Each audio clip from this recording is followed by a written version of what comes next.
আন্দোলনের স্ফুলিঙ্গ জাতীয় নাগরিক পার্টির মুখ্য সমন্বয়ক চাঁদাবাজদের আতঙ্ক জননেতা নাসির উদ্দিন পাটোয়ারি, জননেতা নাসির উদ্দিন পাটোয়ারি।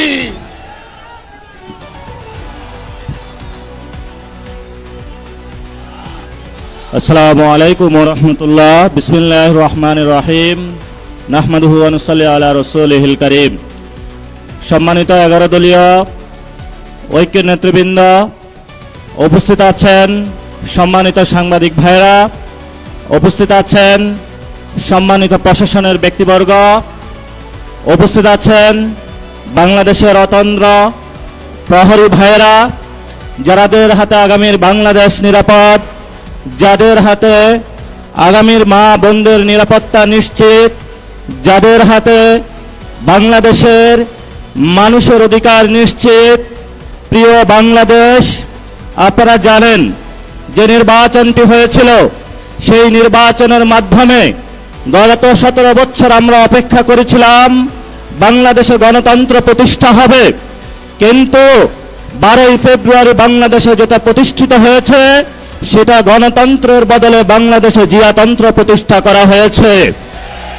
তারা আমাদের ব্যাংকগুলো দখল করেছে, তারা পার্লামেন্ট দখল করেছে, তারা বিভিন্ন জায়গায় দুদক দখল করেছে, সন্ত্রাসী কায়দায় 11 দলীয় জোটের যারা নেতৃবৃন্দ তাদের বাসায় হামলা চালাচ্ছে।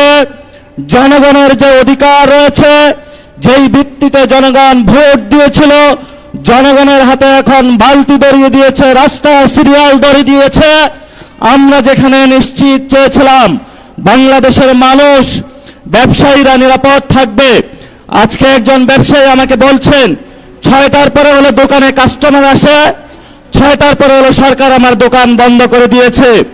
পেট্রোল পাম্পের সামনে গিয়েছি, একজন পাঠা উবার চালক আমাকে বলছেন আমি এই বাইক চালিয়ে হলো টাকা ইনকাম করে আমার সেই গ্রামে বাচ্চাকে পাঠিয়ে থাকি, সারাদিন সিরিয়াল ধরে থাকি, যখন পেট্রোল পাম্পের সামনে যাই বলা হয় যে তেল নাই, আবার সন্ধ্যায় সিরিয়াল ধরি, আবার বলে তেল নাই। তাহলে আমি সংসারটা চালাবো কিভাবে? বাংলাদেশের সাংবিধানিক যে প্রতিষ্ঠানগুলো রয়েছে, সেই সাংবিধানিক প্রতিষ্ঠানগুলোকে আমরা যখন একটি নতুন বাংলাদেশে সংস্কার নিশ্চিত করতে চেয়েছিলাম, দুদকে সংস্কার নিশ্চিত করতে চেয়েছিলাম, বিচারালয়ের সংস্কার নিশ্চিত করতে চেয়েছিলাম, পুলিশ প্রশাসনের সংস্কার নিশ্চিত করতে চেয়েছিলাম, সাংবাদিক ভাইদের সংস্কার নিশ্চিত করতে চেয়েছিলাম, ব্যবসায়ী ভাইদের সংস্কার নিশ্চিত করতে চেয়েছিলাম, ব্যাংকিং খাতে সংস্কার নিশ্চিত করতে চেয়েছিলাম, সেখানে হলো মাননীয় প্রধানমন্ত্রী তার চিরচরিত অভ্যাস হাবুবেনের ভাই বোনেদেরকে নিয়ে এসেছে, কাউকে দুদকে বসিয়েছে, কাউকে বাংলাদেশ ব্যাংকে বসিয়েছে, কাউকে বিচারালয়ে বসিয়েছে, কাউকে হলো পুলিশ প্রশাসনে বসিয়েছে, কাউকে হলো পার্লামেন্টে নিজে মুখ বন্ধ করে তাকে হলো তার গ্রিন কার্ড দিয়ে বলেছে তুমি যা ইচ্ছা বাংলাদেশের মানুষের সাথে গাদ্দারি করতে পারো, তোমাকে আমি গ্রিন কার্ড দিয়ে দিলাম।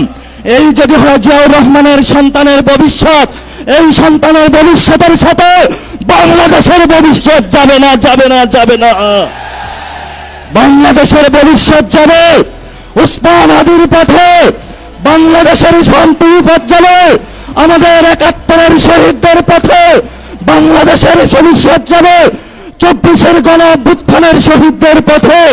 যদি এই পথে বাধা হয়ে দাঁড়ায়, আমরা তাদেরকে প্রতিরোধ করতে প্রস্তুত আছে ইনশাআল্লাহ। আমরা সেই দিন শাহবাগে দাঁড়িয়েছিলাম, সরকারকে আলটিমেট দিয়েছিলাম আমরা কালকে কাউরান বাজার যাচ্ছি, এর পরের দিন ফার্মগেট যাচ্ছি, এর পরের দিন গণভবন যাচ্ছি। সরকার কর্ণপাত করে নাই। আজকে আমরা পল্টন মোড়ে দাঁড়িয়েছি। আপনাদের জানাশোনা থাকার কথা, ইলেকশনের পরে আমাদের 11 দলীয় জোটের প্রথম প্রোগ্রাম বাইতুল মোকাররমে হয়েছিল। আজকে আমরা আরেকটু এগিয়ে সেইখানে প্রোগ্রাম করেছি। ইনশাআল্লাহ আমাদের এই মিছিল যদি সরকার সঠিক পথে না আসে, জনগণের গণভোটের রায় বাস্তবায়ন না করে, সংস্কার প্রক্রিয়া বাস্তবায়ন না করে, জনগণের অধিকার নিশ্চিত না করে, দ্রব্যমূল্যের দাম না কমায়, জ্বালানি সংকটের নিরসন না করে এবং বিচারালয় থেকে শুরু করে সকল যে জায়গায় সরকার গুন্ডা সন্ত্রাসী হাওয়া ভবনের লোক বসিয়েছে। গণতান্ত্রিক প্রক্রিয়া সরকারের সেই প্রতিষ্ঠানগুলোকে জনকাছের কাছে যদি ন্যস্ত না করা হয়, আমাদের এই মিছিল পরবর্তীতে কাকরাইল যাবে। এক এক করে সরকার যে পরিকল্পনা করছে বাংকার বানানোর জন্য, আমরা সেই বাংকারে গিয়ে উপস্থিত হয়ে বলবো বাংলাদেশ স্বাধীন। সেই স্বাধীনতার আওয়াজ দিয়ে আমাদের এই মিছিল চলবে, আজাদির সংগ্রাম চলবে। আপনারা দেখেছেন পার্লামেন্টে আমরা যেমন ডিসিপ্লিন, রাজপথে ডিসিপ্লিন। সরকারের প্রশাসনের ভাইদেরকে বলবো আমরা এখানে ডিসিপ্লিন কায়দায় আছি, ভবিষ্যতেও থাকবো। অতীতে যেই ধরনের জনহয়রানিমূলক প্রোগ্রামগুলোতে কোনো কর্মসূচি আপনারা বাস্তবায়ন করেছেন, সেইভাবে যদি কোনো কিছু করা হয় আপনাদের সাথেও আমাদের প্রতিহত হবে ইনশাআল্লাহ।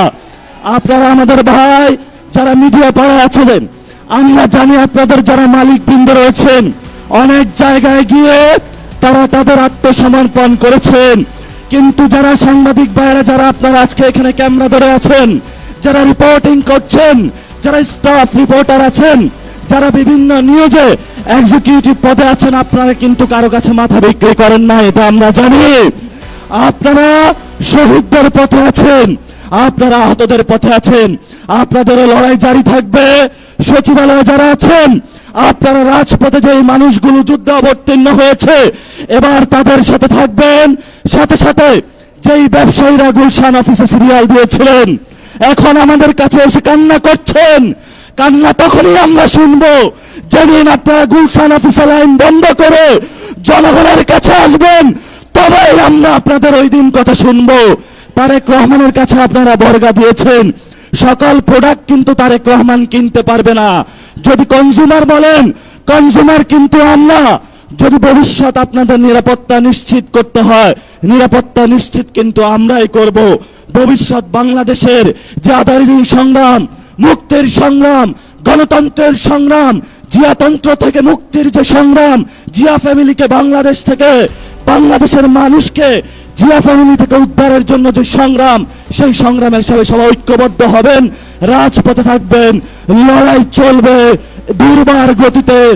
আসছে ফাগুনে, বসন্ততে, আগামীর দিনগুলোতে দ্বিগুণ, তিনগুণ, চতুর্গুণ হয়ে ইনশাআল্লাহ আমরা মাঠে ফিরব।